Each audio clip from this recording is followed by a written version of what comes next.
3 सितंबर 2024 पहली न्यूज़ है। Supreme court ने कहा है कि जो यूपी गवर्नमेंट कर रही है, एक्यूज्ड के घरों को तोड़ रही है, वो इलीगल है। लॉ इसकी परमिशन नहीं देता है। प्रॉपर एक प्रोसीजर फॉलो करना होता है। तो इसी पे आगे जाके गाइडलाइंस नई रिलीज़ होंगी। सेबी की जो चीफ हैं, सेबी यानी शेयर मार्केट का जो रेगुलेटर है, इसके जो चीफ हैं माधवी पुरी बुच, उन पर आरोप लगाया गया है कि सेबी में जब वो आई थी उसके बाद भी वो आईसीआईसीआई बैंक से इनकम ले रही थी। इस बैंक ने कहा है कि ये जो एलिगेशंस हैं कांग्रेस पार्टी की, ये गलत हैं। अभी इनके ऊपर एक और आरोप लगा था कुछ दिन पहले कि इन्होंने सेबी की पॉलिसीज़ इस तरह से बनाई ताकि उनके हस्बैंड की कंपनी को फ़ायदा पहुंचे। सो ये कॉन्फ्लिक्ट ऑफ इंटरेस्ट है और ये एथिक्स GS4 में इस एग्जाम्पल का यूज़ किया जा सकता है।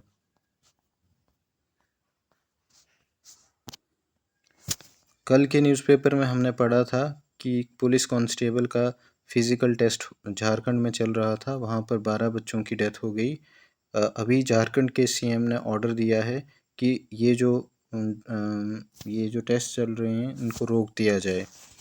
रीज़न ये माना जा रहा है कि काफ़ी गर्मी में बच्चों को दौड़ना पड़ रहा था और बाकी के इंतज़ाम भी वहाँ पर नहीं थे।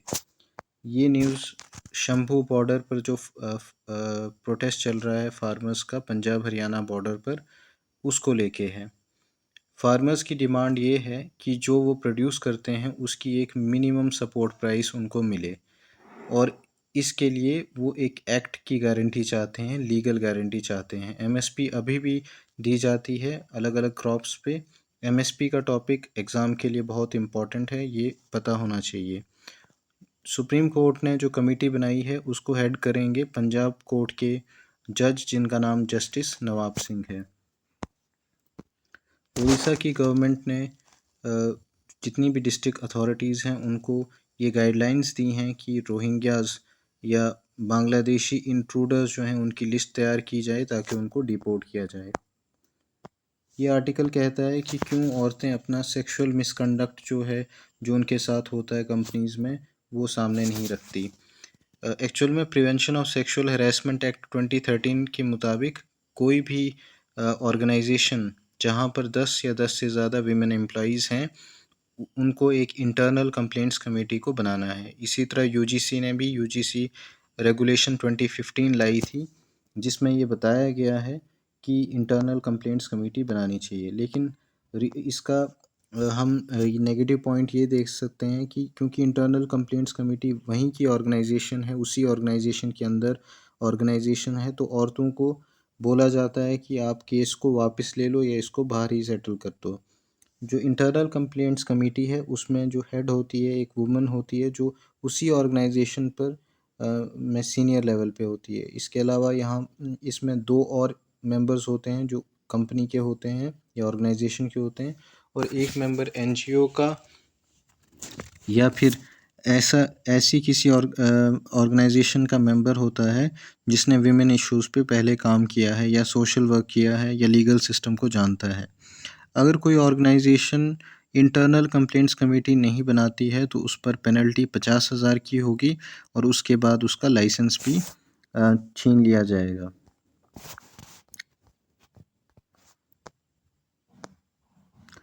सेंट्रल वाटर कमीशन ने एग्री किया है। केरला की डिमांड थी कि जो मुल्ला पेरियार डैम है, 129 ईयर्स ओल्ड वो डैम है, 129 साल पुरानी डैम है, उसका सेफ्टी रिव्यू हो। तमिलनाडु गवर्नमेंट ने कहा था कि इसका सेफ्टी रिव्यू 2026 में होना चाहिए, लेकिन केरला गवर्नमेंट की जो बात है उसको सेंट्रल वाटर कमीशन ने मान लिया है। ये न्यूज़ है सुभद्रा योजना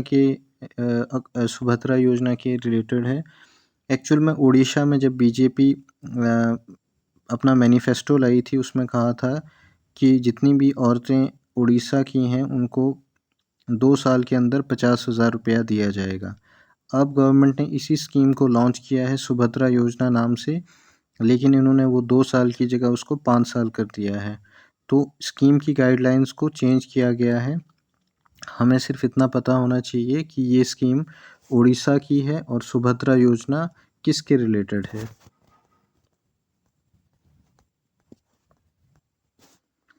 यूनिफाइड लेंडिंग इंटरफेस आरबीआई का, कुछ दिन पहले मैंने न्यूज़ में बताया था कि इसका मतलब क्या है, एक बार फिर से देख लेते हैं।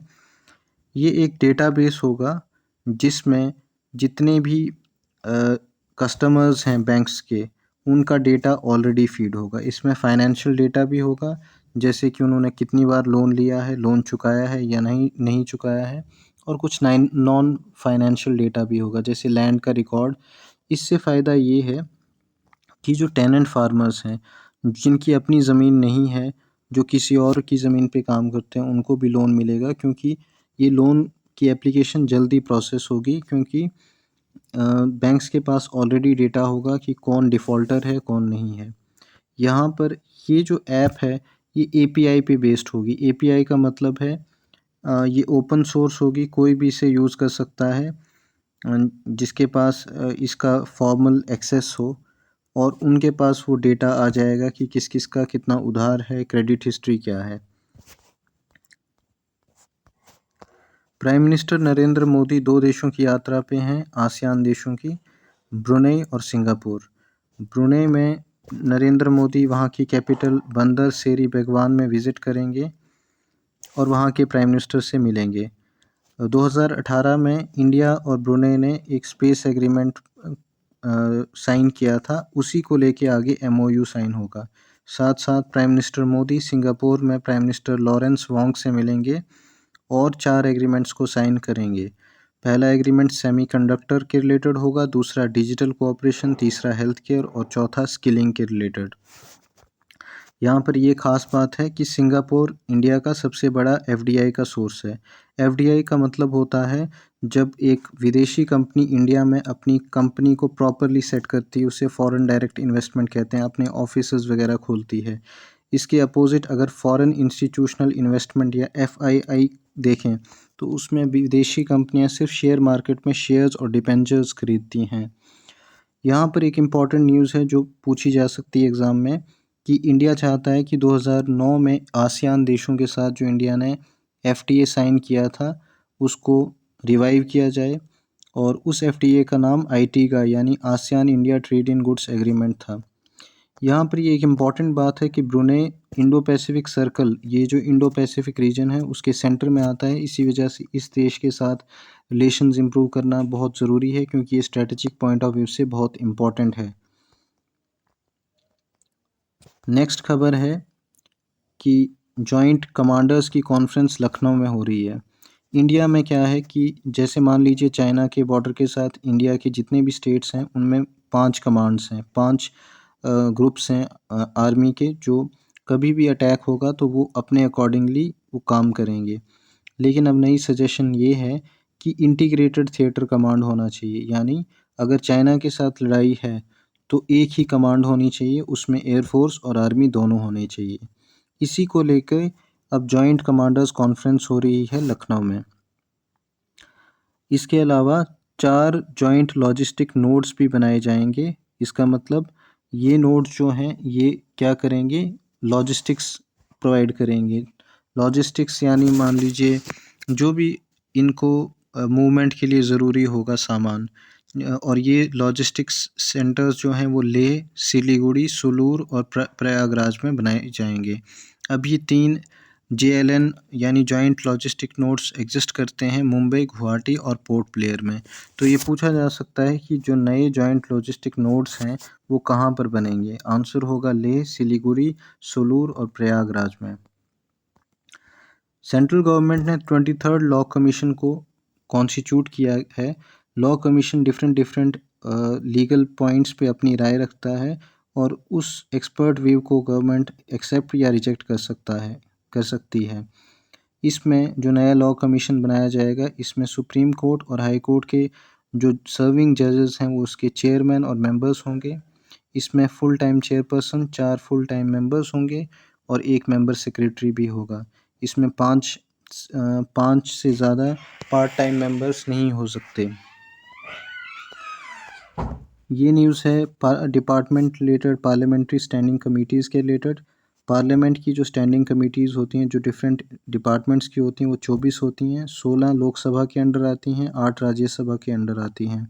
न्यूज़ ये है कि ये पार्लियामेंट्री स्टैंडिंग कमिटीज़ अभी नहीं बनाई जा रही हैं। रीज़न ये है कि अपोजिशन इम्पॉर्टेंट डिपार्टमेंट्स को लेना चाहता है, लेकिन जो गवर्नमेंट है वो उन्हें वो वाले डिपार्टमेंट्स नहीं देना चाहता।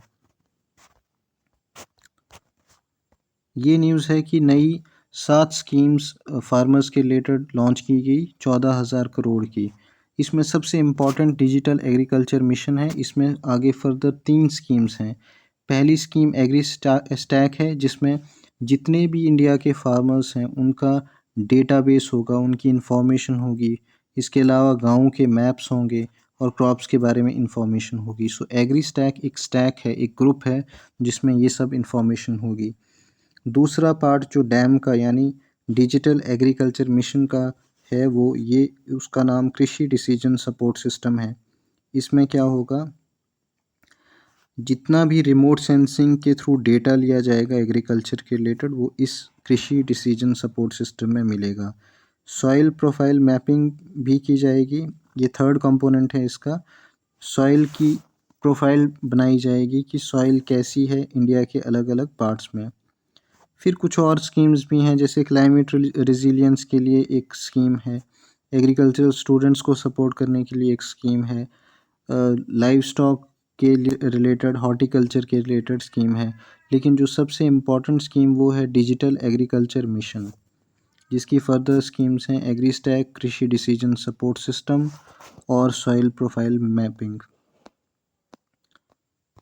नेक्स्ट न्यूज़ है मार्केट फाइनेंशलाइजेशन के रिलेटेड। एक्चुअल में होता क्या है, जब पब्लिक पॉलिसी में या गवर्नमेंट की पॉलिसीज़ में फाइनेंशियल मार्केट्स का रोल जब ज़्यादा बढ़ जाता है, उसे मार्केट फाइनेंशलाइजेशन कहते हैं। एक्चुअल में ये फिनोमेना एडवांस्ड इकोनॉमीज़ में देखा गया है और इसके कुछ कॉन्सिक्वेंसेस होते हैं।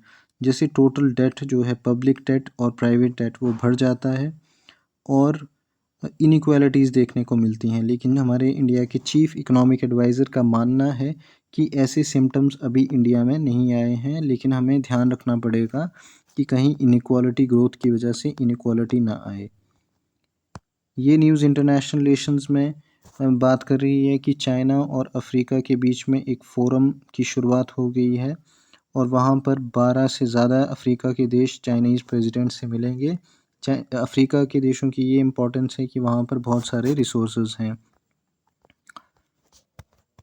यहाँ पर एक और इम्पॉर्टेंट न्यूज़ है कि यूनाइटेड किंगडम ने 350 तरह के आर्म्स और वेपन्स इज़राइल को ये एक्सपोर्ट करते हैं। उसमें से 30 टाइप के वेपन्स जो हैं अब आगे ये एक्सपोर्ट नहीं करेंगे। रीज़न है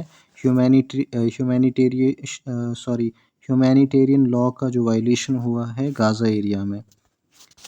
ये न्यूज़ कह रही है कि तीस्ता रिवर के रिलेटेड इंडिया और बांग्लादेश में एक एग्रीमेंट हुआ था। नई बांग्लादेश की जो सरकार है वो चाहती है कि वो एग्रीमेंट में फिर से बातचीत हो। इसके अलावा गंगा के रिलेटेड जो एग्रीमेंट आने वाले 2 साल में ख़त्म होने वाला है, उस पर फिर से बातचीत शुरू हो। इस साइंस के आर्टिकल में एक टर्म यूज़ हुई है पैलियोजेनोमिक्स। इसमें क्या होता है कि आर्कियोलॉजिकल साइट्स या हिस्टोरिकल साइट से डीएनए लिया जाता है और उसको स्टडी किया जाता है। पैलियो मतलब हम समझ सकते हैं फॉसिल, और जीनोमिक्स मतलब उसका डीएनए एनालिसिस करना। यहाँ पर एक अच्छी खबर है कि क्लाइमेट चेंज की वजह से कोकोआ यानी चॉकलेट जिससे बनता है उसकी क्रॉप्स ख़राब होती हैं, तो अब रिसर्चर्स उसे इंडोर ही उगा रहे हैं। यूजुअली 6 से 8 हफ्ते लगते हैं, यानी 2 महीने लगते हैं इस फसल को उगने में, लेकिन अब जो ये इंडोर्स में उगा रहे हैं उससे वही क्रॉप 1 हफ्ते में तैयार हो जाएगी। आज के लिए इतना ही।